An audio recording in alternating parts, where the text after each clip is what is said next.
final interview of this remarkable time we've all had together. He doesn't need much of an introduction, but I want to say a couple things.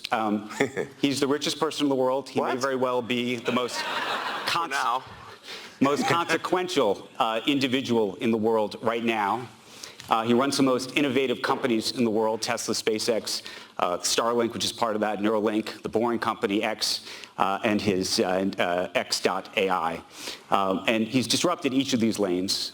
He's moved at breakneck speeds, but he's faced a storm of controversy in the process. He joins us today following a visit, as you all know so well, and we discussed earlier, on Monday to Israel, where he met with the Prime Minister there and the President of Israel.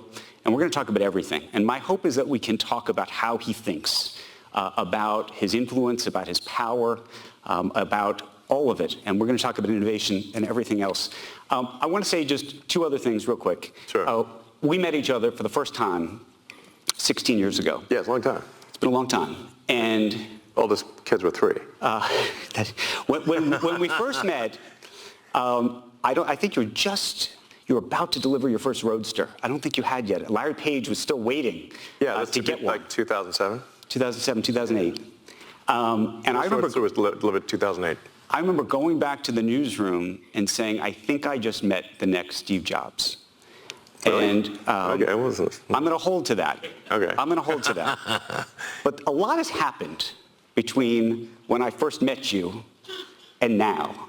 You came to DealBook. It's been boring, that's for sure. Wait, actually, technically, I do have a boring company. 2012, you came to DealBook and sat on this stage, and we're thrilled to have you back.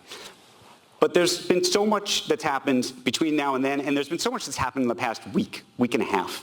And a lot of folks, and I want to tell you this. Hell of a year. A lot of folks called me up and said, you really going to host Elon Musk here? Can you believe what he just said on Twitter? On X. On X. Yeah. So no idea what this Twitter thing is you keep talking about. Should you platform him? That's what they said. Yeah. Should you platform him? And I said that I think that it's our role, and I know you have issues with journalists. I have a platform. I know you have an issue with journalists oftentimes, but I said it's our role to have conversations and to inquire and and sometimes even interrogate ideas. And sure. I'm hoping we can do that. So I want to start just so we can begin this conversation and just level set. Take us through everything that happened, if you could. Everything? No, over the past week and a half. How long have you got? We've got the time. Okay. You send out a post or an X or a tweet. Yeah, I don't know what you want to describe yeah. it as. Mm-hmm. I'm trying to change, like when things were just 140 characters, it made sense to call them a tweet because there's like a bunch of little birds chirping. But when, the point at which you can put like 3-hour videos on, it's like, it's a very long tweet. So here we are. Post is more descriptive, I think. And at some point, I don't know where you were, but you write in responding to another tweet. Yes. This is the actual truth. And it set off a firestorm of criticism all the way to the White House. Right. And then you make this trip to Israel. You have advertisers who've left the platform. People calling you. Well, the trip to Israel is independent of it wasn't some like apology tour. I want to be clear. That was. Okay, well, let's talk about that. So just take us back to the moment at which you write that. Trip to Israel is independent of. It wasn't like in response to that at all. Well, we'll do Israel in just a moment. And I have no problem being hated, by the way. I hear Hate you. away. Well, but you know what? Let's go straight to that then for a second. Sure. Because there is an idea, and you could say that I think it's a real weakness to want to be liked. A real weakness. And I do not have that. Well, let me ask you this then. There's a difference between saying I don't care if anyone likes me or they hate me. Yeah. But given your power and given what you have amassed and the importance you have, I would think you want to be trusted. I would think maybe you don't need to be liked or hated, but trusted matters. If X is going to become a financial platform where people are going to put their money, where the government's going to give you money for rockets, where people are going to get into the cars, they need to ultimately decide that you are. Maybe they don't have to decide that they love you, but that you are ultimately a decent and good human being. Yes, I mean, I think I am, but I'm certainly not going to do some sort of tap dance to prove to people that I am. So as for trust, I mean, I think we can break that down in a few ways. If you want satellites sent to orbit reliably, SpaceX will do 80% of all mass to orbit this year. China will do 12%. The rest of the world will do 8%. That includes Boeing, Lockheed, and everyone else. So the track record of the rocket is the best by far of anything. You could hate my guts next. You could not trust me. It is irrelevant. The rocket track record speaks for itself. With respect to Tesla, we make the best cars. Whether you hate me, like me, or are indifferent, do you want the best car or do you not want the best car?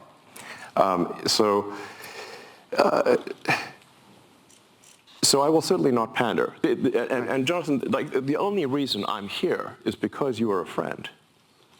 Like, what was my speaking fee? You're not making any. First of all, I'm Andrew, but yeah, sorry, it's okay. Second of all, we've known each other for a very long time. Sorkin. Yes. And listen, you know. What I'm trying to illustrate is that sometimes I say the wrong thing. I think there are a lot of people who are tired, but let me go back. No. You should hear the sketches that SNL wouldn't post, by the way. Those are really good. And I would say, unfortunately, or fortunately or unfortunately, whatever friendship we have, not great. We don't talk to each other that much. But let me ask you this. It's true. That's true.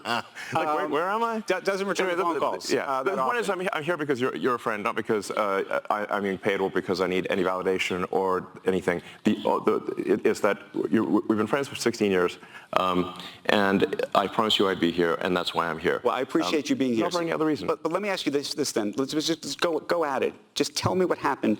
You write this tweet that says that this is the actual truth. People read that tweet. Yes. And they say Elon Musk is an anti-Semite, that he is riling up this base. You're hearing it from, as I said, the White House. You're hearing it from Jewish groups all over. I think Jonathan Greenblatt from the ADL is here. There's lots of people who say this. And by the way, it's not just that. Did you read the whole thing? I did, and that's why I want to ask you about it. And the responses? Excuse me? I said more. More responses? Yeah, I said more than what you just read. Yes, no, there was absolutely more. Yes, yes. But I'll tell you the thing that struck me. It wasn't, and I'm an American Jew, it wasn't just the people who had that view. It was actually people who really are anti-Semites, who said, oh my goodness, go Elon, this is fabulous. And that actually was the thing that really set me back. I said to myself, what's going on here? And I want to know how you felt about that in that moment when you saw all of this happening. Yeah. Well, first of all, I did clarify almost immediately what I meant. I would say that was, if I could go back and say I should, in retrospect, not have replied to that particular person, and I should have written in greater length as to what I meant. I did subsequently clarify it in replies, but those clarifications were ignored by the media, and essentially I handed a loaded gun to those who hate me, and arguably to those who are anti-Semitic, and for that I'm quite sorry. That was not my intention. So I did, post on my primary timeline to be absolutely clear that I'm not anti-Semitic, and that I, in fact, if anything, am philo-Semitic. And the trip to Israel was planned before any of that happened. It was neither here nor there. Do you see this thing? Mm-hmm. Do you know what it is? I do, because I actually followed your entire trip to Israel. Right. Why don't you tell everybody? This says bring them home. The hostages. It was given to me by the parents of one of the hostages. And I said I would wear it as long as there was a hostage still remaining. And I have. What was that trip like And obviously, you know that there's a public perception that, and you're clarifying this now, but there's a public perception that that was part of a apology tour, if you will. That this had been said online, there was all of the criticism, there was advertisers leaving. We talked to Bob Iger today. I hope they stop. You hope? Don't advertise. You don't want them to advertise? No. What do you mean? If somebody's going to try to blackmail me with advertising, blackmail me with money, go fuck yourself. But go fuck yourself. Is that clear? I hope it is. Hey, Bob, if you're in the audience. well, let me ask you then. That's how I feel. Don't advertise. How do you think then about the economics of X? If part of the underlying model, at least today, and maybe it needs to shift, maybe the answer is it needs to shift away from advertising. If you believe that this is the one part of your business where you will be beholden to those who have this view, what do you do? F-Y. I understand that, but there's a reality too, right? Yes. No. I mean, Linda no, Yaccarino's right here, and she's got to sell advertising. Absolutely. So, totally. No. Actually, what this advertising boycott is going to do, it's going to kill the company. And do you think that and the whole world will know that those advertisers killed the company, and we will document it in great detail. But those advertisers, I imagine, are going to say, we didn't kill the company. Oh yeah. They're going to say, tell it to Earth. But they're going to say, Elon, that you killed the company because you said these things, and that they were inappropriate things, and that they didn't feel comfortable on the platform, right? That's what they're going to say. And let's see how Earth responds to that. So this goes back to we'll both make our cases, right? And we'll see what the outcome is. What are the economics of that for you? I mean, you have enormous resources, so you can actually keep this company going for a very long time. Would you keep it going for a long time if there was no advertising? I mean, if the company fails because of an advertiser boycott, it will fail because of an advertiser boycott. And that will be what bankrupted the company, and that's what everybody on Earth will know.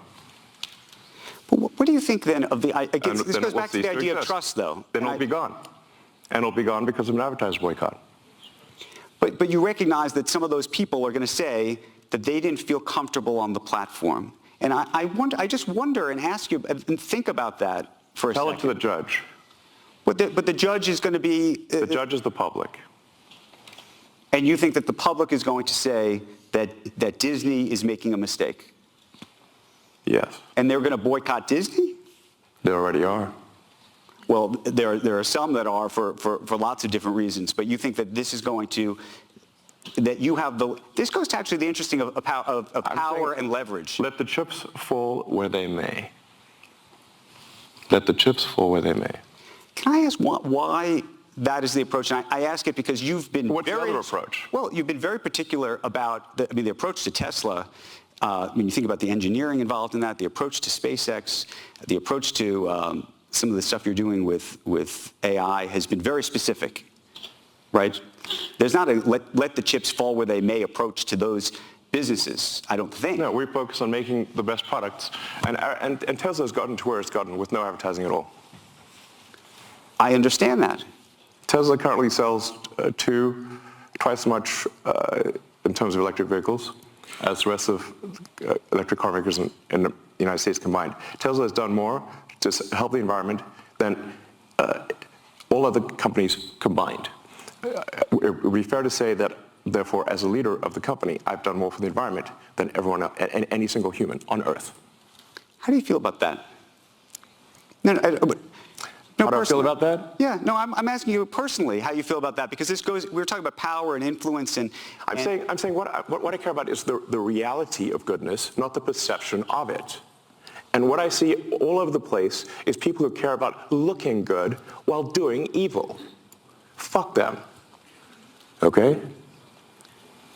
Let me ask you this, because I think part of this, by the way, there's some people who said, look, owning X to begin with has just created problems, that you've created so many amazing things that are changing our world. And I know you want to make X this fabulous town square free speech platform, but that unto itself that has created such a distraction of all of these things. This is the conversation we're having. We're not focused, or we're not talking at least yet, and we will. On Tesla, you have your Cybertruck deliveries tomorrow and everything else that you're doing. But yes, is there any... it will be the biggest product launch of anything by far on Earth this year. Is there any part of you, though, that just says, you know what, I just shouldn't have done this, or maybe I should sell it or give it away or do something else with the X piece of it? Yeah. Given the propensity for some of the things that you do and say on that platform to create these issues. Yeah.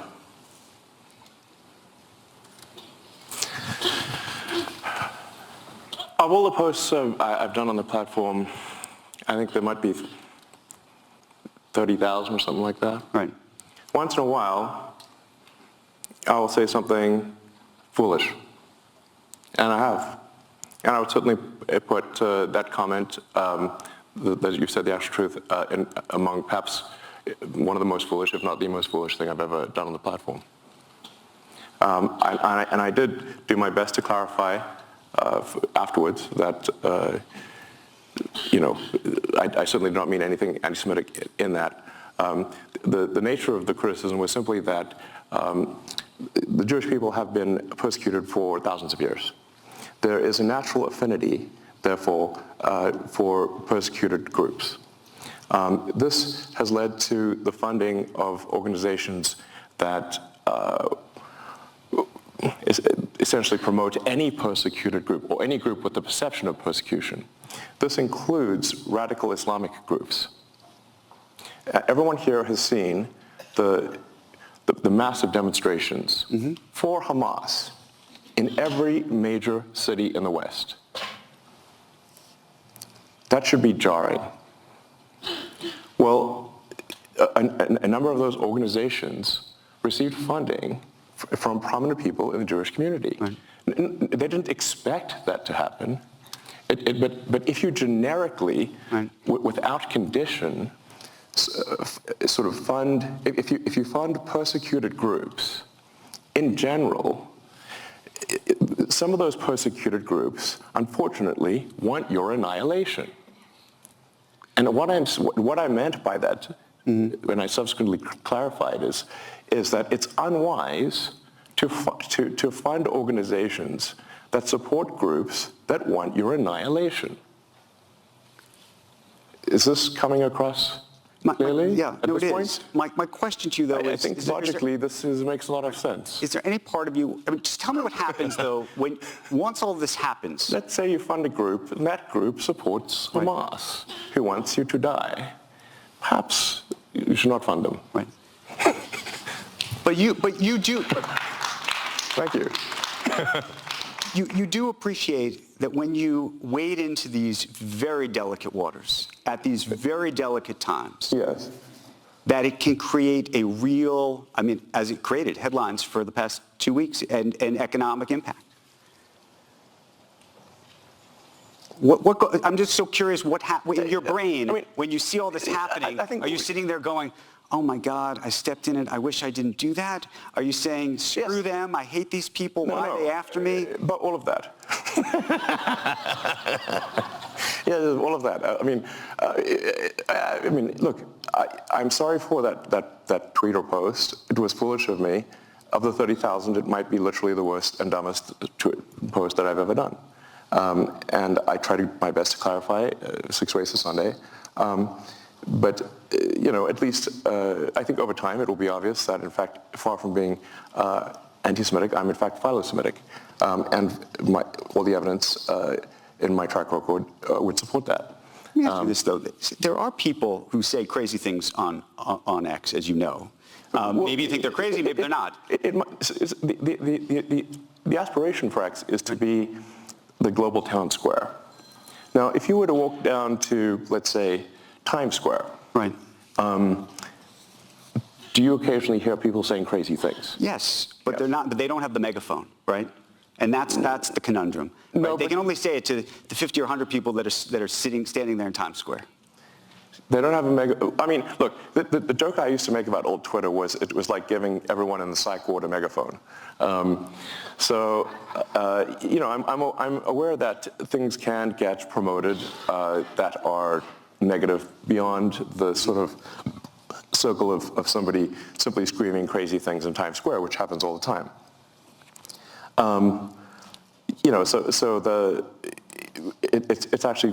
It's pretty rare for something, frankly, that is hateful to be promoted. It's not that it never happens, but it's fairly rare.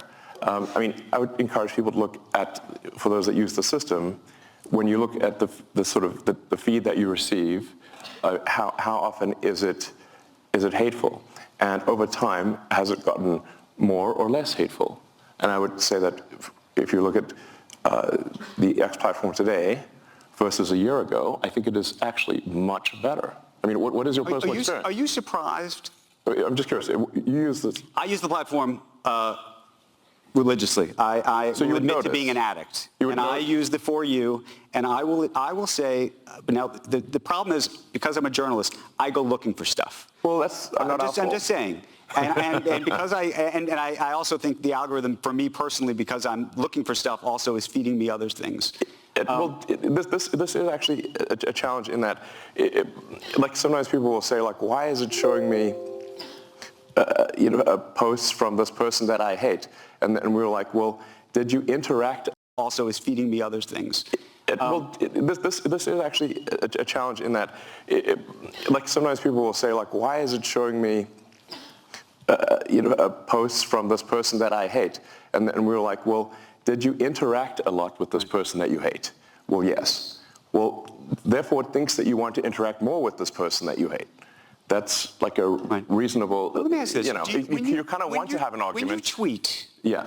do you ever Post. let's say post. When you post, I mean, listen, I'm open. If anyone can come up with a better word, that would be great. when you post though, But the least bad word I can think of is post. Yeah. when you post though, are you trying to rile up either a base or an audience? Do you recognize the power you have in that? And also, by the way, not just rile up one version of side of it, but also rile down, which is to say, as I said, there are people who are demonstrably anti-Semitic on the site. I get Jew boy things and all sorts of things that come my way. Hey, for a while they thought I was Jewish, so they would, I'd get it too. But the question is, My name is Super Jewish. Do you ever think to yourself, you know what, I'm going to go online and I'm going to say, these people, I condemn these people that are on my site saying these things? Because I have. You say I've condemned anti-Semitism, but do you ever go? Yeah, I said I literally posted I condemn anti-Semitism in all its forms. Like that is a literal post that I made. I'm like, listen, if I can get out the thesaurus, if you and we could, Let me ask you a different question. You compose it, I'll post it. Okay, let me ask you this. You were on a podcast about a month ago, and you said something that struck me, and it struck me as accurate. It came out of your mouth, so hopefully it is. But I'm hoping we go deep on this. Just because it came out of my mouth does not mean it's true. No, but you said my mind is a storm. I don't think most people would want to be me. They may think they want to be me, but they don't know. They don't understand. What did you mean by that? What was your mind being a storm? And I think I have known you for quite some time. I think it is a bit of a storm. Yes. Yeah, in as much as a weather metaphor makes sense, my mind often feels like a very wild storm. I have a fountain of ideas. I have more ideas than I could possibly execute. So I have no shortage of ideas. Innovation is not the problem. Execution is the problem. I've got a million ideas. I've got an entire design for an electric supersonic vertical takeoff jet, but I just can't do that as well. I've had that for 10 years. There's a million things. Is your storm a happy storm?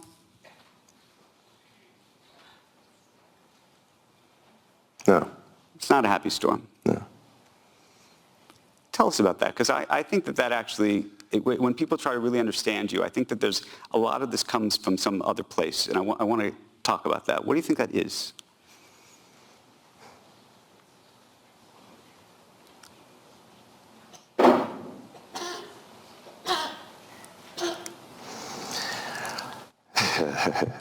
We need like a psychiatrist couch here or something.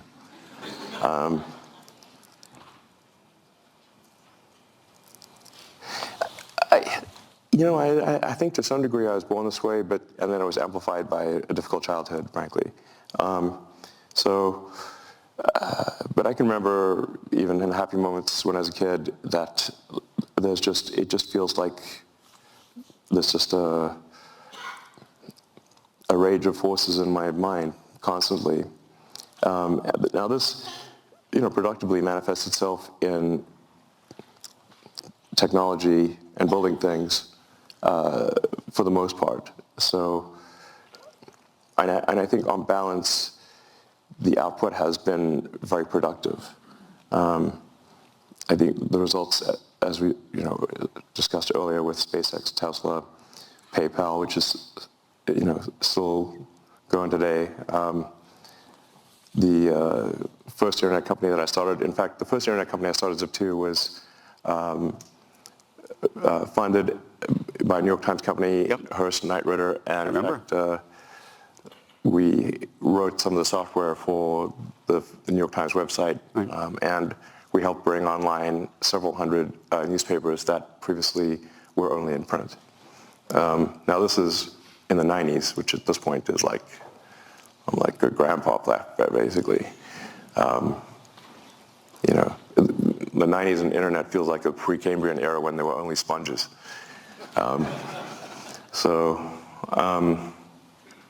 Anyway, I feel like a lot of productive things have been done, and you can also look at Tesla as being sort of many companies in one. Like our supercharging network is, if the Tesla supercharging network were its own company, it would be a Fortune 500 company by itself. It's just the supercharging system. We also make the cells. We build the power electronics and the powertrain from scratch. We have the most innovative structural design, the largest castings ever used. We have the best manufacturing technology at Tesla, better manufacturing technology than companies that have been doing it for 100 years. So these demons of the mind, are, for the most part, harnessed to productive ends. Okay, so let me ask a But question that about that. doesn't mean that once in a while they, go wrong. But and this is a question I think a lot of people, are always trying to figure out about not just you, but sometimes themselves. Meaning, what is driving all of this? You're doing all of these things. Do you think that you would be as successful, whatever success is, if it wasn't being driven by I think that there's something you're trying to prove, either to yourself or to somebody. I don't know. We're all trying to prove something. Maybe I'm trying to prove it to my mother. I don't know. No. If I were to describe my philosophy, it is a philosophy of curiosity. I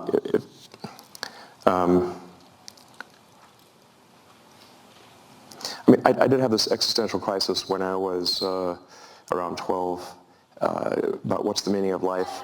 Isn't it all pointless? Why not just commit suicide? Why exist? I read the religious texts. I read the philosophy books especially the German philosophy books, made me quite depressed, frankly. One should not read Schopenhauer and Nietzsche as a teenager. But then I read Douglas Adams' Hitchhiker's Guide to the Galaxy, which is a book on philosophy in the form of humor. And the point that Adams was making there was that we don't actually know what questions to ask.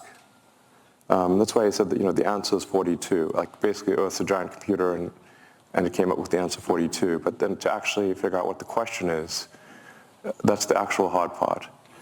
And I think this is generally true also in physics. At the point at which you can properly frame the question the answer is actually the easy part. So my motivation then was that, well, my life is finite, really a flash in the pan on a galactic time scale. But if we can expand the scope and scale of consciousness, then we are better able to figure out what questions to ask about the answer that is the universe. And maybe we can find out the meaning of life, or even what the right question to ask is. Where did we come from? Where are we going? Where are the aliens? Are there aliens? And these questions, and is there new physics to discover? Or is this, because there seems to be some real questions around dark matter and dark energy. And so the purpose of SpaceX is to extend life beyond Earth on a sustained basis, so that we can at least pass one of the Fermi great filters, which is that of being a single planet civilization. If we are a single planet civilization, then we are simply waiting around for some extinction event, whether that is man-made or natural. But if you're a single planet civilization, eventually something will happen to that planet and you will die. If you're a multi-planet civilization, you will live much longer. Also, a multi-planet civilization that's the natural stepping stone to being a multi-stellar civilization and being out there among the stars.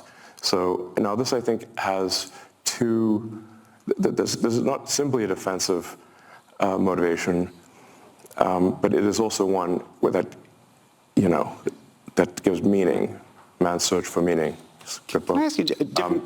let me finish this philosophy point, even though it may seem rather esoteric. It may resonate with a few people. We must get past this Fermi filter of being this great filter of being a single planet civilization. And if we do that, we're more likely to understand the nature of the universe and what questions to ask. If you're a believer in the philosophy of curiosity, then I think you should support this ambition. But it's more. Being a multi-planet species is more than simply life insurance for life collectively. That's a defensive reason, but I think also that life has to be more than simply solving one sad problem after another. There have to be reasons where you wake up in the morning and you're happy to be alive. There have to be reasons that you have to say, why are you excited about the future? Like, what gives you hope? And if you're unsure, ask your kids. And I think the idea of us being a spacefaring civilization and being out there among the stars is incredibly inspiring and exciting and something to look forward to. And there need to be such things in the world. Let me ask you a different question about confidence. We were having a conversation here earlier, but people and where people get their confidence from. Some people have great insecurity. Other people have great confidence. And I was thinking about you because you have a very interesting history where people have told you over and over again that you're wrong. Well, sometimes they're right. Well, sometimes they are, but I would say that when it comes to Tesla, when it came to SpaceX, people told you that you were crazy, you were out of your mind, this was never going to happen, this was never going to work.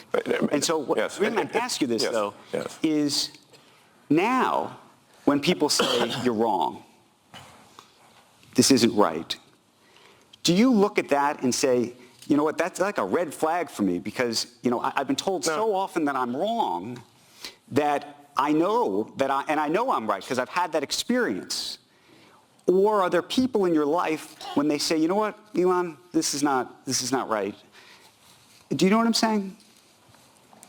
I mean, I think what you're sort of trying to say is that do I at this point think because I've been right so many times when others have said I'm wrong, that now I perhaps believe I'm right when in fact I'm wrong? You did very well. What do you think? No, I'm right.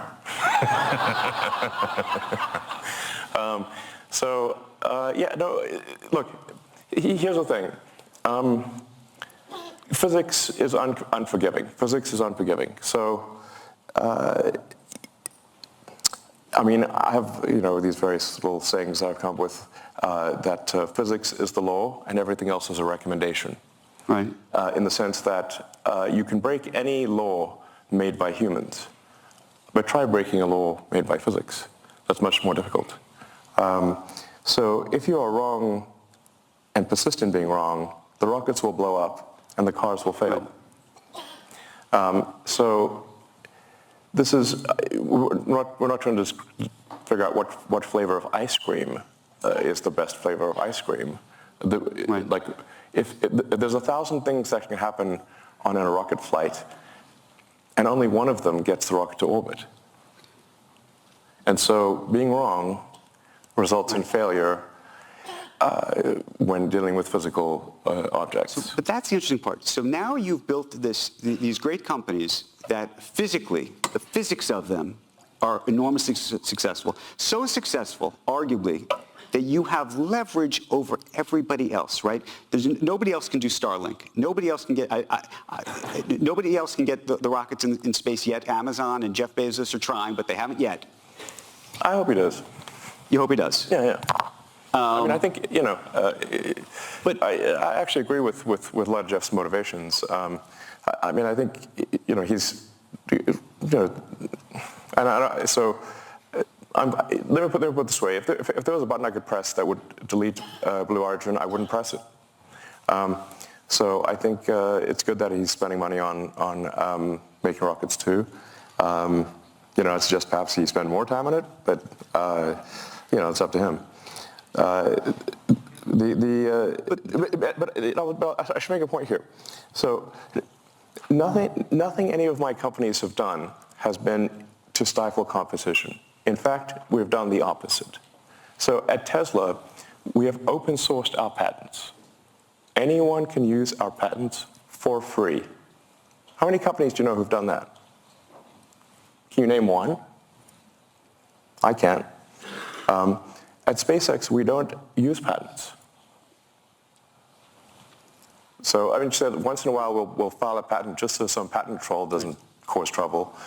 But we're not stopping any. We've done nothing anti-competitive. We've done nothing to stop our competitors. I'm not suggesting you are at all. No, I just want to clarify for the audience because some companies have done anti-competitive things. I think the strange thing, or the unusual thing about SpaceX and Tesla is that we've done things that have helped our competition. So at Tesla, we have made our supercharger system open access. We've made our charger technology available for free to the other manufacturers. The reason no walled garden. We could have put a wall up, but instead we invited them in. The reason I mention this, though, is because you've had this success in the physics world, you now have these very difficult decisions that have huge impacts on the world that are not physical decisions at all. They're decisions of the mind. They're decisions that you and others have to make, and there's a question whether you should be making these decisions at all. And I think about it in the context of Starlink. Obviously, there was the report about how it's being used in Ukraine and the Russia war. There's questions about Taiwan, whether Taiwan should use it or will use it. I believe they're not right now because they're worried that at some point maybe the Chinese will tell you that you have to, they have leverage over you and you're going to have to turn that off, right? I mean, these are very difficult decisions, and I'm so curious how you think about that. And not just the decisions, the fact that you have that power. I think it's important for the audience to understand that the reason I have these powers is not because of some anti-competitive actions, it's simply because we've executed very well. Oh, I'm not dismissing that. I think there are so many people, by the way, who are huge supporters of what you've created. There are other satellites out there, But they're not as good as yours. And Correct. and we can say that maybe make the same argument of the cars and everything else. Yes. But as a result, that gives you enormous leverage. right? Okay. I mean, with the exception of, by the way, these advertisers who aren't on X, in every other instance, everybody needs you. Well, I mean, they use our product if it's better than use somebody else's product if the other product's better. And I accept that. And maybe one day somebody else will create a better product. Is it like, how is it a bad thing to make better products than other companies? Well, and I want to just go back to the Starlink piece of it, though, because that has sort of a geopolitical ramification in terms of your power and how you think about that specific power, and then the power that the U.S. government might have either over you or not over you, the power the Chinese government might have over you or not over you, and how those things get used. What are you suggesting? I'm asking the question around this very idea of how these satellites are going to be used, whether you think that you should have control of them, whether the government should have control of them. Do you trust the government? Well, there's a lot of people who don't trust the government. No, exactly. But then this goes back to the trust of you, right? I mean, like I said, we're not the only company who has communication satellites. Our satellites are just much better than theirs. So it's not like we have a monopoly. Right. Do you feel like anybody has product? It's not like. Do you feel anybody has leverage over you? I mean, I think at the end of the day, if we make bad products that people don't want to use, then the users will vote with their resources and use something else. Let me pivot the conversation for a second. I mean, certainly, my company's overseen by regulators, and while since SpaceX, Starlink, Tesla are overseen by cumulatively over 100 regulators, in actually more than that, a few hundred regulators, because we're in 55 countries. If you sum up all the times that I had an argument with regulators, of hundreds of regulators over decades, it can sound really terrible, except they forgot to mention that there were 10 million regulations we complied with and only 5 that I disagreed with. But they list all the 5, and it sounds like, wow, this guy's a real maverick. I'm like, yeah, but what about the 10 million we complied with? Let me one related thing on this, in the leverage of countries and things over you and regulators.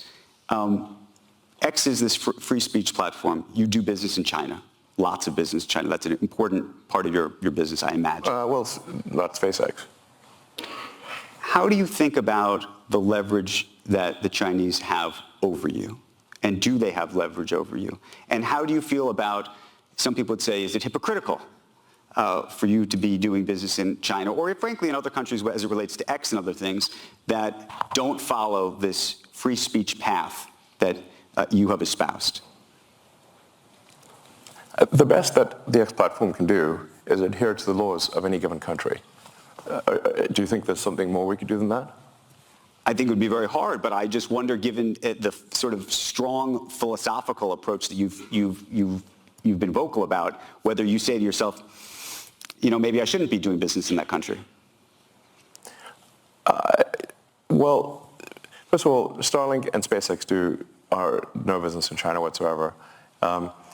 Tesla has one of 4 vehicle factories in China, and China is, I don't know, a quarter of our market or something like that. So it's a quarter of the market of one company. The same is true, by the way, of all the other car companies. They also have something on that order of a quarter of their sales in China. So if that's a problem for Tesla, it's a problem for every car company. I think one has to be careful about not conflating the various companies, because I can only do things that are within the bounds of the law. I cannot do beyond that. My aspiration is to do as much good as possible and to be as productive as possible within the bounds of what is legal. More than that, I cannot do. I want to pivot and talk about AI for a moment. We had Jensen Huang here, who's a big fan of yours, as you know. Yeah, Jensen's awesome. Talked about bringing you the first box, by the way, yes. With Ilya, interestingly enough. Yes. Back in 2016, I think. There's a video of Jensen and me unpacking the first AI computer at OpenAI. Right. So I'm so curious what you think of what's just happened over the past 2 weeks while you were dealing with this other series of headlines. There was a whole other series of headlines OpenAI soap opera. at OpenAI. What did you think? Well, You founded it, co-founded it. co-founded it, yeah. The whole arc of OpenAI, frankly, is a little troubling because the reason for starting OpenAI was to create a counterweight to Google and DeepMind, which at the time had 2/3 of all AI talent and basically infinite money and compute, and there was no counterweight. It was a unipolar world. And Larry and Paige and I used to be very close friends, and I would stay at his house, and I would talk to Larry into the late hours of the night about AI safety. And it became apparent to me that Larry did not care about AI safety. I think perhaps the thing that gave it away was when he called me a speciesist for being pro-humanity, as in, like a racist, right, but for species. So I'm like, wait a second, what side are you on, Larry? And then I'm like, okay, listen, this guy's calling me a speciesist. He doesn't care about AI safety. We've got to have some counterpoint here because this seems like we could be, this is no good. So OpenAI was actually started, and it was meant to be open source. I named it OpenAI after open source. It is in fact closed source, super closed. It should be renamed super closed source for maximum profit AI. So because this is what it actually is. I mean, Faye loves irony. I mean, in fact, a friend of mine says like the way to predict outcomes is the most ironic outcome is the most. It's like this Occam's razor. Like the simplest sort of explanation is most likely, and my friend Jonah's view is that the most ironic outcome is the most likely, and that's what's happened with OpenAI. It's gone from an open source foundation, a 501c3, to suddenly it's like a $90 billion for-profit corporation with closed source. So I don't know how you go from here to there, but that seems like I don't know. How you get? I don't know. Is this legal? I'm like, that's legal. So as you saw Sam Altman get ousted, yeah, by somebody you know, Ilya, and Ilya was a friend of yours. Yes. You brought him there. Your relationship with Larry Page effectively broke down over you recruiting him away. I think that's correct. That was the fight.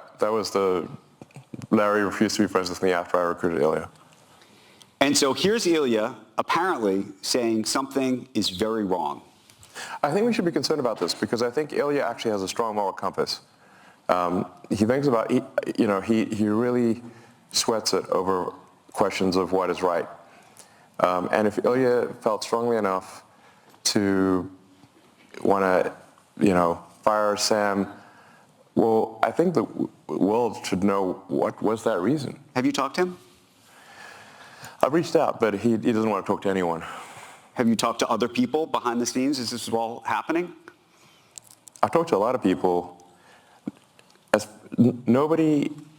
I've not found anyone who knows why. Have you? I think we are all still trying to find out. I mean, look, one of two things is either it was a serious thing and we should know what it is, or it was not a serious thing and then the board should resign. What do you think of Sam Altman? I have mixed feelings about Sam. I do, the ring of power, can corrupt. And this is the ring of power. So, I don't know. I want to know why Ilya felt so strongly as to fire Sam. This sounds like a serious thing. I don't think it was trivial. And I'm quite concerned that there's some, dangerous element of AI that they've Discovered? Created. Yes. You think they've discovered something? That would be my guess.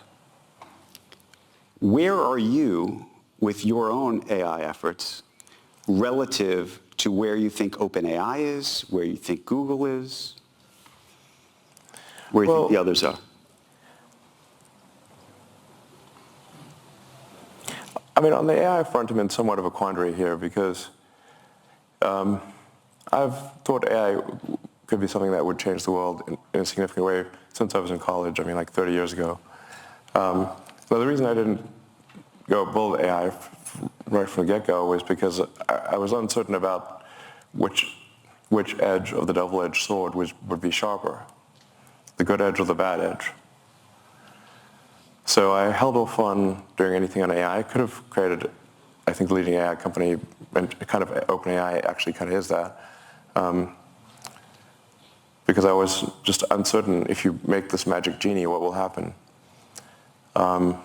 Whereas I think building sustainable energy technology is much more of a single-edged sword that is single-edged good. Making life multiplanetary, I think single-edged good. Starlink, mostly single-edged good. I mean, giving people better connectivity to people that don't have connectivity or too expensive, I think is very much a good thing. Starlink was instrumental, by the way, in halting the Russian advance, and the Ukrainians said so. I think but with AI, you've got the magic genie problem. You may think you want a magic genie, but once that genie's out of the bottle, it's hard to say what happens. How far are we away from that genie being out of the bottle, you think? We think it's already out? I mean, the genie is certainly poking its head out.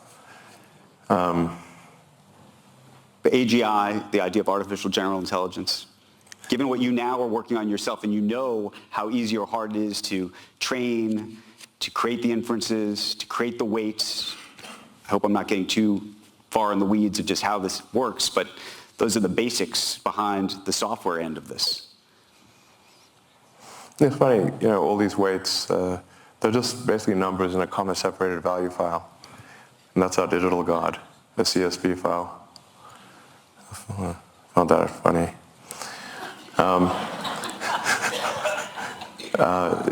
But that's kind of literally what it is. So I think it's coming pretty fast, Is that, I mean, you famously have admitted to overstating how quickly things will happen, but how quickly do you think this will happen?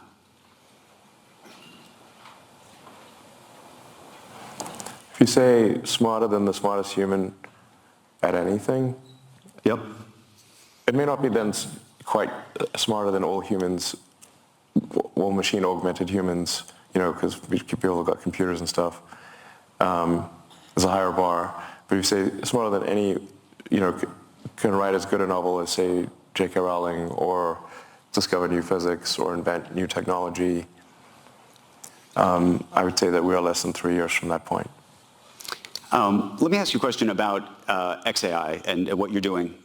And because there's an interesting thing that's different, I think, about what you have relative to some of the others, which is you have data, you have information, you have all of the stuff that everybody in here has put on the platform to sort through.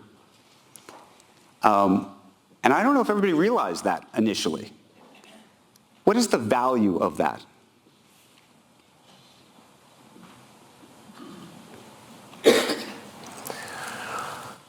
Yeah, I mean, data is very important. You could say data is probably more valuable than gold.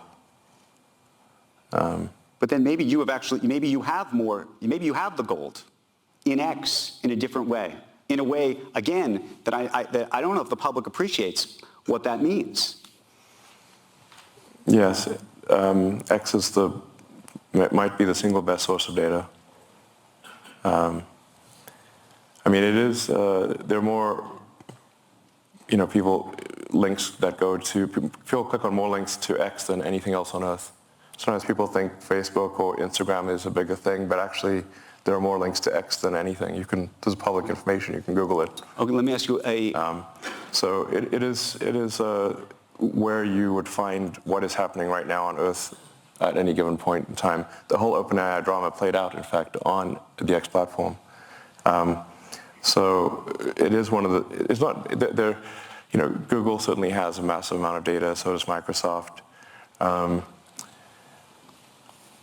So it's not like, but it is one of the best sources of data. Can I ask you an interesting IP issue, which I think is actually something I can say as somebody who's in the creator business and journalistic business and whatnot, or care about copyright. So one of the things about training on data has been this idea that you're not going to train, or that these things are not being trained on people's copyrighted information. Historically, that's been the concept. Yeah, that's a huge lie. Say that again? These AIs are all trained on copyrighted data, obviously. So you think it's a lie when OpenAI says that this is not, none of these guys say they're training on copyrighted data? That's a lie. It's a lie, Yeah, straight up. It's a straight up lie. Okay. 100%. So then, obviously, it's been trained on copyrighted data.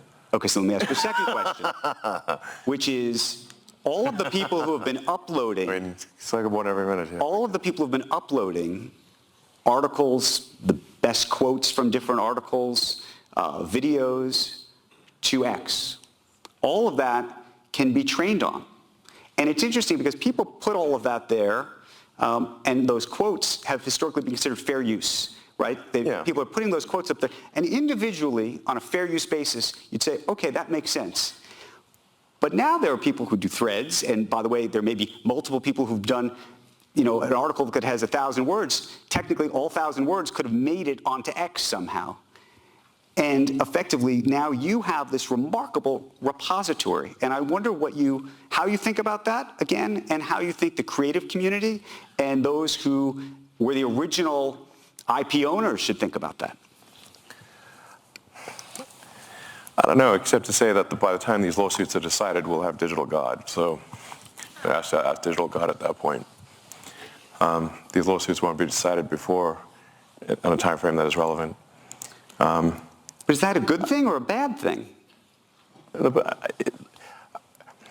I think we live, there's that, I don't know if it's actually a real Chinese saying or not, but may you live in interesting times. Right. It's apparently not a good thing. But I would prefer to, personally, I would prefer to live in interesting times. And we live in the most interesting of times.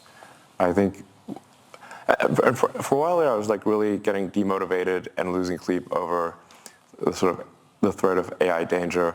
And then I finally sort of became fatalistic about it and said, well, even if I knew annihilation was certain, would I choose to be alive at that time or not? And I said I probably would have choose to be alive at that time because it's the most interesting thing, even if there's nothing I could do about it. So then basically sort of a fatalistic resignation helped me sleep at night because I was having trouble sleeping at night because of AI danger. Now, what to do about it? I mean, I've been the biggest, the one banging the drum the hardest, by far the longest, or at least one of the longest for AI danger. And these regulatory things that are happening, the single biggest reason they're happening is because of me. Do you think they're ever going to get their arms around it? We talked to the vice president this afternoon. She said she wants to regulate it. People have been trying to regulate social media for years and have done nothing effectively. Well, there's regulation around anything which is like a physical danger or a danger to the public. So like cars are heavily regulated, communications are heavily regulated, rockets and aircraft are heavily regulated. The general philosophy about regulation is that when something is a danger to the public, that there needs to be some government oversight. So I think, in my view, AI is more dangerous than nuclear bombs. And we regulate nuclear bombs. You can't just go make a nuclear bomb in your backyard. I think we should have some kind of regulation with AI. Now, this tends to cause the AI accelerationists to get up in arms because they think AI is sort of heaven, basically. But you typically don't like regulation. You've pushed back on regulators for the most part in the world of Tesla and so many instances where we read articles about you pushing back on the regulators. I'm so curious why, in this instance, now you own one of these businesses. As I said a moment ago, one should not take what is viewed in the media as being the whole picture. There are literally hundreds, this is not an exaggeration, say there are probably 100 million regulations that my companies comply with. And there are probably 5 that we don't. And if we disagree with some of those regulations, it's because we think the regulation that is meant to do good doesn't actually do good. But that's an interesting thing, because defying regulations for the question is, if there are compliance. laws and rules, whether the idea is that you're making the decision that the law and the rule shouldn't be the law and the rule, and then, right? Isn't? No, I'm saying you're fundamentally mistaken, and it should be obvious that you're mistaken. My company's automotive is heavily regulated. We would not be allowed to put cars on the road if we did not comply with this vast body of regulation. Now, you could fill up this stage with literally, 6 foot high, with the regulations that you have to comply with to make a car. Right. Would make you could have a room full of phone books. That's how big the regulations are. And if you don't comply with all of those, you can't sell the car. And if we don't comply with all the regulations for rockets or for Starlink, they shut us down. So in fact, I am incredibly compliant with regulations. Now, once in a while, there'll be something that I disagree with. The reason I would disagree with it is because I think the regulation in that particular case, in that rare case, does not serve the public good. And therefore, I think it is my obligation to object to a regulation that is meant to serve the public good but doesn't. That's the only time I object. Not because I seek to object. In fact, I'm incredibly rule-following. Let me ask you a separate question, a social media-related question. We've been talking about TikTok today, ahead of the election. Sure. TikTok is... What do you think of TikTok? Do you think it's a national security threat?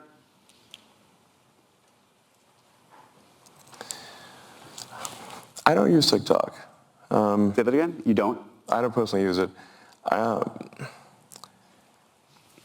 But for people for teenagers and people in their 20s, they seem almost religiously addicted to TikTok. Some people will watch TikTok for like 2 hours a day.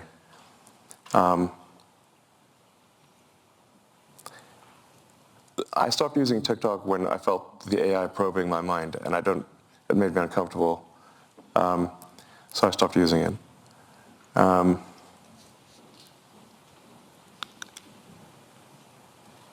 And in terms of anti-Semitic content, I mean, TikTok is rife with that. It has the most viral anti-Semitic content by far. But do you think the Chinese government is using it to manipulate the minds of Americans? No. Is that something that you think we should worry about? I mean, you have different states that are trying to ban it. I don't think this is some Chinese government plot. But it is, the TikTok algorithm is entirely AI powered. So it is really just trying to find the most viral thing possible. It's what is going to keep you glued to the screen. Right. That's it. Now, on sheer numbers, there are on the order of 2 billion Muslims in the world, and I think much smaller number of Jewish people. What, 20 million, something? Many orders of magnitude fewer. So if you just look at content production, just right. on sheer numbers basis, is going to be overwhelmingly anti-Semitic. Let me ask you a political question. And I've been trying to square this one in my head for a long time. Yeah. In the last 2 or 3 years, you have moved decidedly to the right, I think. Have I? Well, we can discuss this. I think that you have been espousing and promoting a number of Republican candidates and others. You've been very frustrated with the Biden administration over, I think, unions and feeling like they did not respect what you've created.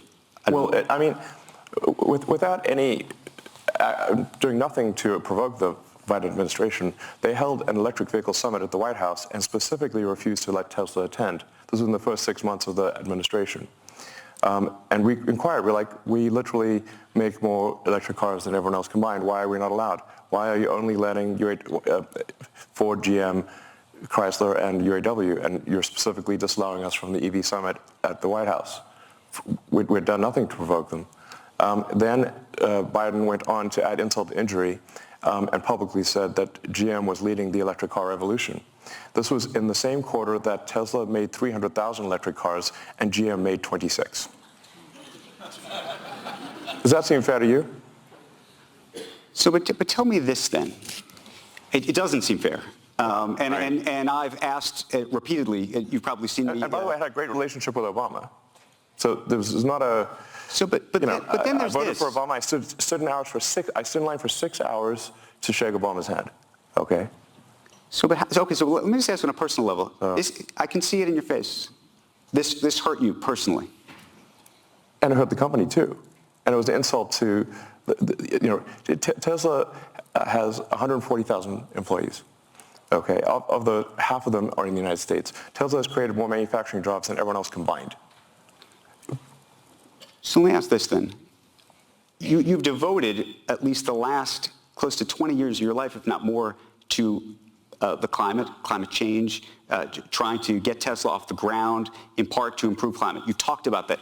Yeah, a real right-wing motive. Repeatedly. God, far right, if anything. I understand that. And then it's a reverse psychology next level. Well, no, but so here's then the question, which is how do you square the support that you have given? I believe you were at a fundraiser for Vivek Ramaswamy, for example, who says that the climate issue is a hoax, right? Yeah, I disagree with him on that. But I would think that would be such a singular issue for you. I would think that the climate issue would be such a singular issue for you that actually it would disqualify almost anybody who didn't take that issue seriously. Well, I haven't endorsed anyone for president. I mean, I wanted to hear what Vivek had to say because I think some of his things some of the things he says I think are pretty solid. He's concerned about government overreach, about government control of information. The degree to which old Twitter was basically a sock puppet of the government was ridiculous. It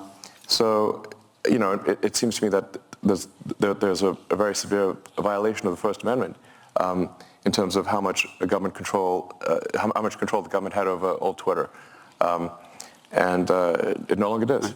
So there's a reason for the First Amendment. The reason for the First Amendment for freedom of speech is because the people that immigrated to this country came from places where there was not freedom of speech, and they were like, you know what, we got to make sure that that's constitutional.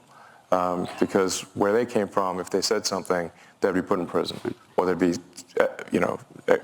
something bad would happen to them. So, and freedom of speech, you have to say, when is it relevant? It's only relevant when someone you don't like can say something you don't like, or it has no meaning. And as soon as you sort of,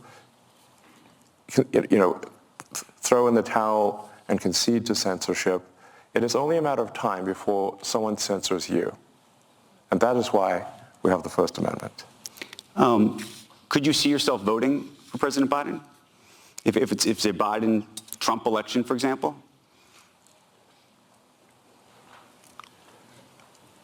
I think I would not vote for Biden.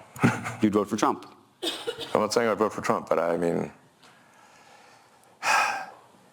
this is definitely a difficult choice here, Would you vote for Nikki Haley? Nikki Haley, by the way, wants all social media names to be exposed, as you know. No, I think that's outrageous. Yeah, no, I'm not going to vote for some pro-censorship candidate. Like I said, I mean, I think you have to consider that there is a lot of wisdom in these amendments, in the Constitution. A lot of things that we take for granted here in the United States that don't even exist in Canada. There's no constitutional right to freedom of speech in Canada. So, and there's no Miranda rights in Canada. People think you have the right to remain silent. You don't actually in Canada. So, I'm half Canadian. I can say these things, I suppose. But you just got the freedom of speech is incredibly important. Even when people, and like I said, it's actually especially important. In fact, it is only relevant when people you don't like can say things you don't like.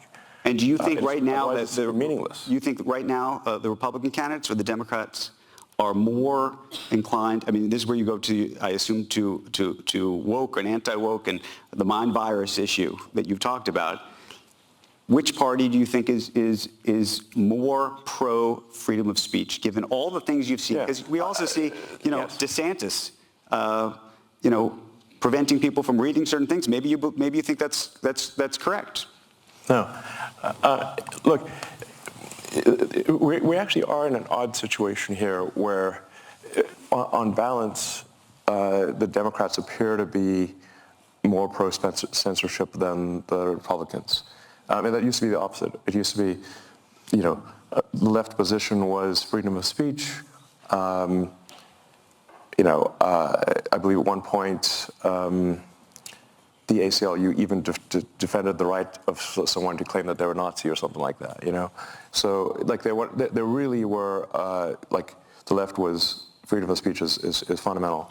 I mean, my at least perception, perhaps it isn't accurate, is that the pro-censorship is more on the left than the right. We certainly get more complaints from the left than the right, let me put it that way. But my aspiration for the X platform is that it is the best source of truth, or the least inaccurate source of truth. I don't know if you will believe me or not, but I think honesty is the best policy, and I think that the truth will win over time. And we've got this great system, and it's getting better, called Community Notes, which is fantastic, I think, at correcting falsehoods or adding context. In fact, we make a point of not removing anything, but only adding context. Now, that context could include that this is completely false, and here's why.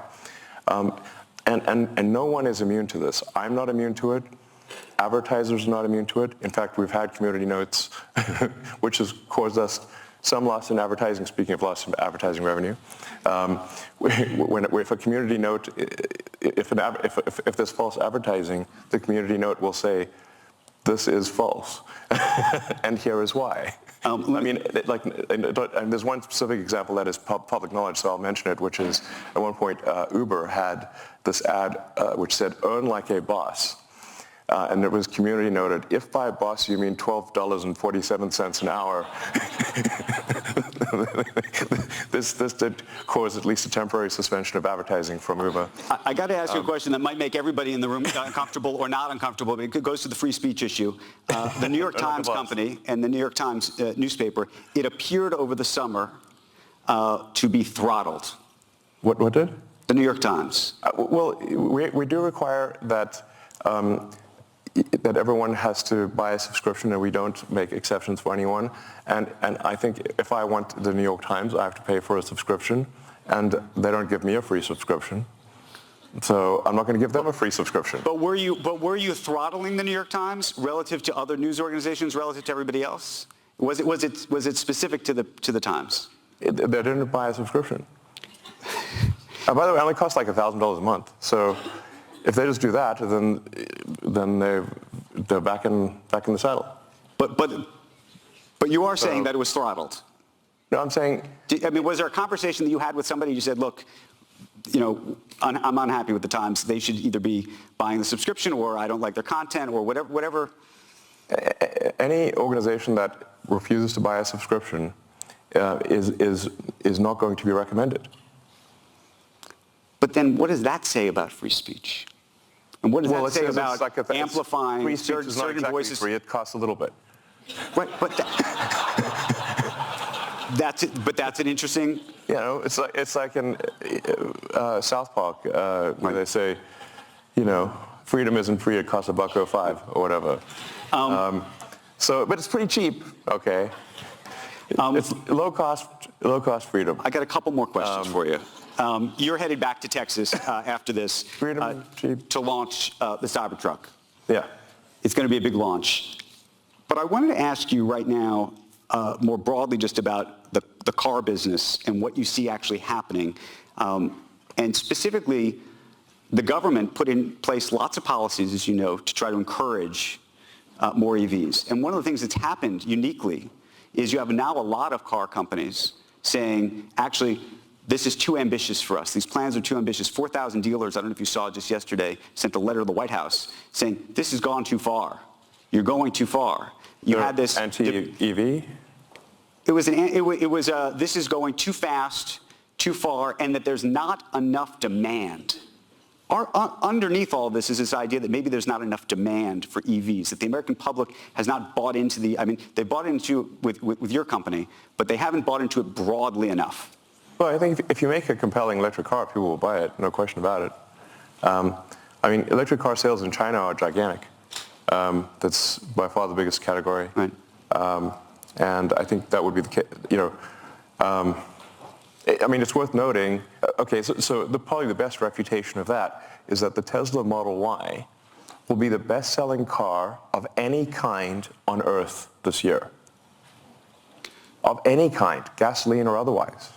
Is there another car company that you think is doing a good job with EVs? I think the Chinese car companies are extremely competitive.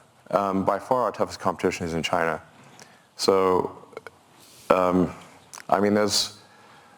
a lot of people who out there who think that the top 10 car companies are going to be Tesla, followed by 9 Chinese car companies. I think they might not be wrong. So, China is super good at manufacturing, and the work ethic is incredible. So,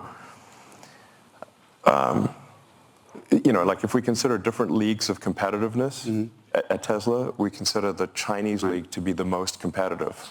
And by the way, we do very well in China because our China team is the best China. How worried are you that the unionization effort that just took place I shouldn't say effort, but the new wages and the like at GM and Ford, that they're coming for you? And they are coming for you. What is that going to mean to you and your business? Well, I think it's generally not good to have an adversarial relationship between people on the line, one group at the company and another group. In fact, I disagree with the idea of unions, but perhaps for a reason that is different than people may expect, which is I just don't like anything which creates kind of a lords and peasants sort of thing. And I think the unions naturally try to create negativity in a company and create a sort of lords and peasants situation. There are many people at Tesla who have gone from working on the line to being in senior management. There is no lords and peasants. Everyone eats at the same table. Everyone parks in the same parking lot. At GM, there's a special elevator only for senior executives. We have no such thing at Tesla. And the thing is that I actually know the people on the line because I worked on the line, and I walked the line, and I slept in the factory, and I worked beside them. So I'm no stranger to them. And there are actually many times where I've said, well, can't we just hold a union vote? But apparently a company is not allowed to hold a union vote. So it has to be somehow called for, but the unions can't do it. So I said, well, let's just hold a vote and see what happens. The actual problem is the opposite. It's not that people are trapped at Tesla building cars. The challenge is how do we retain great people to do the hard work of building cars when they have like 6 other opportunities that they can do that are easier. That's the actual difficulty, is that building cars is hard work and there are much easier jobs. And I just want to say that I'm incredibly appreciative of those who build cars, and they know it. So there's I don't know, maybe there will be unionized. If I say, like, if Tesla gets unionized, it will be because we deserve it and we failed in some way. but we certainly try hard to, ensure the prosperity of everyone. We give everyone stock options. We've made many people who are just working the line, who didn't even know what stocks were, we've made them millionaires. So we're going to run out of time. Final couple quick questions. When do you have the time to tweet or to post? I actually think about it all the time. As I said, I use use it. the bathroom sometimes. I use it all the time. Meaning, if we were to open up our phones and look at the screen time, what does yours look like? Well, about every 3 hours, I make a trip to the lavatory. And that's the only time you do this? Seems like you're on there a lot.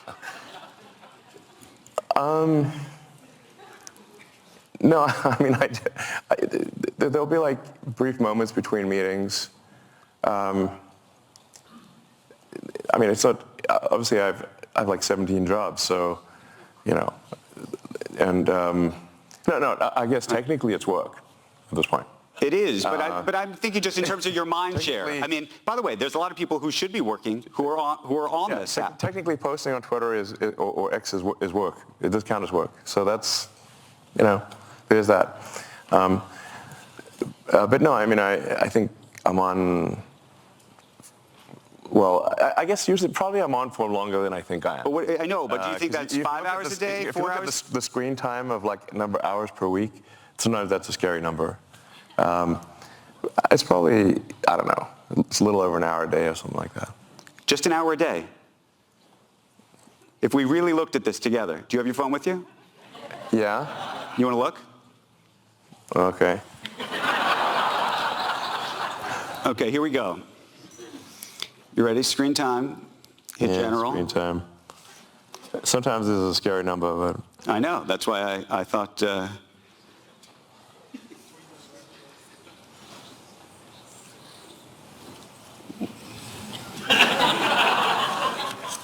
I just got a new phone, so I think this is not accurate because it says it's 1 minute.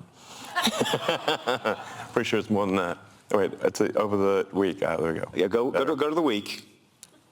Okay, so it's still wrong. It's more than 4 minutes. I just got a new phone, so this is not accurate. It literally says 4 minutes. New phone. Tim Cook sent you that phone? New phone, who does? I should ask, by the way, because I just mentioned Tim Cook. Do you feel like you're going to have a battle with him eventually? Is that the next fight? I mean, over the App Store? The idea of making a phone. Oh, phone. What do you mean, like? No. App Store? Over the App Store. Did you ever make a phone? Sam Altman's apparently thinking about making a phone with Johnny Ive. I mean, I don't think there's a real need to make a phone. I mean, if there's a essential need to make a phone, I'll make a phone. But I got a lot of fish to fry, so. I mean, I do think there's a fundamental challenge that phone makers have at this point because you've got basically a black rectangle. How do you make that better? So do you want to do that? What does that look like in Elon's head? No, that's literally, yeah, good phrase, in the head, Neuralink. Well, there we go. We need to touch that before it's over. The best interface would be a neural interface directly to your brain.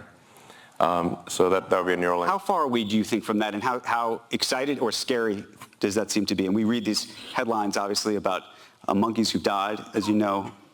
What should we think about that? Yeah, actually, the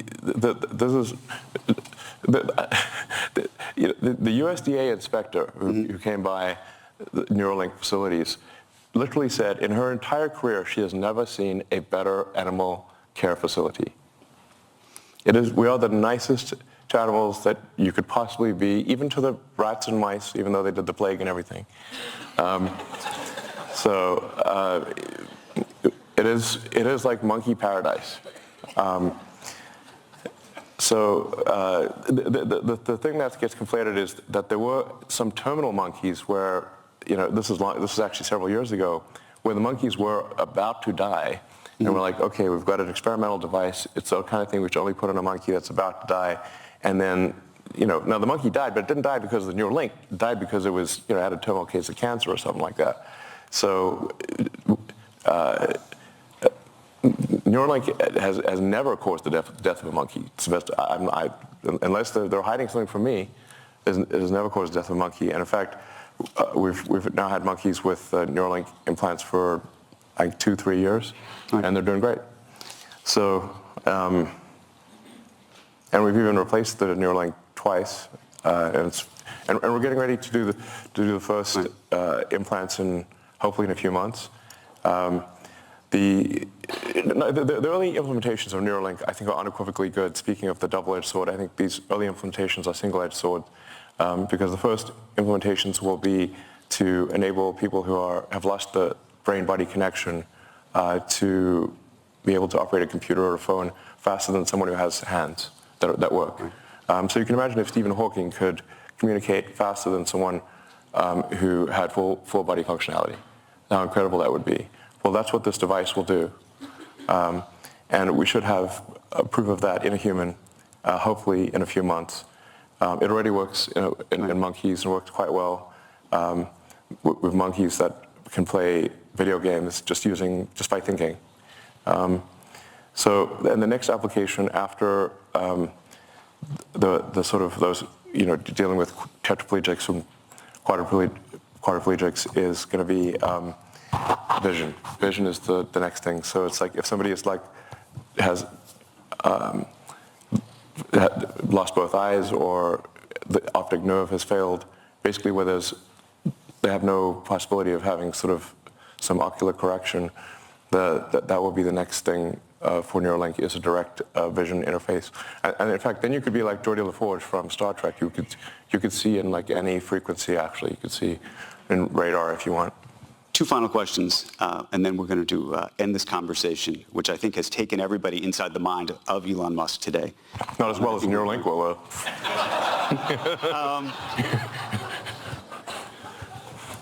It actually goes to self-driving cars and vision and everything else. And I asked this question of Pete Buttigieg, Transportation Secretary. It's actually something you retweeted, so I wanted to ask you the same question. There's a big question about autonomous vehicles and the safety of them, but there's also a question about when it will be politically palatable in this country for people to die in cars that are controlled by computers, which is, say, we have 35,000, 40,000 deaths every year in this country. Yeah. If you could bring that number down to 10,000, 5,000, that might be a great thing. But do we think that the country will accept the idea that 5,000 people, that your family might have perished in a vehicle as a result not of a human making a mistake, but of a computer? Yes. Well, first of all, humans are terrible drivers. So people text and drive, they drink and drive, they get into arguments, they do all sorts of things in cars that they should not do. So it's actually remarkable that there are not more deaths than there are. What we'll find with computer driving is, I think, probably an order of magnitude reduction in deaths.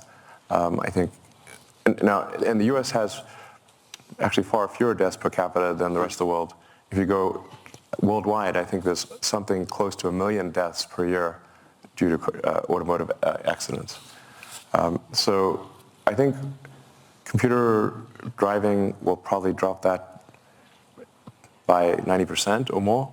It won't be perfect, but it'll be 10 times better. And do you think that the public will accept that? Do you think the government will accept that?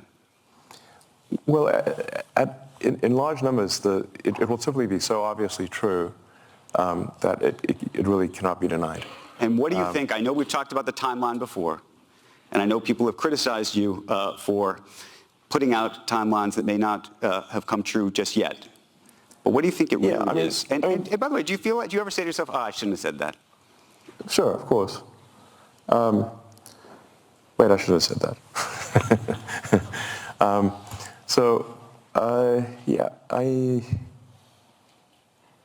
I'm optimistic about, I think I'm like naturally optimistic about timescales, and if I was not naturally optimistic, I wouldn't be doing the things that I'm doing.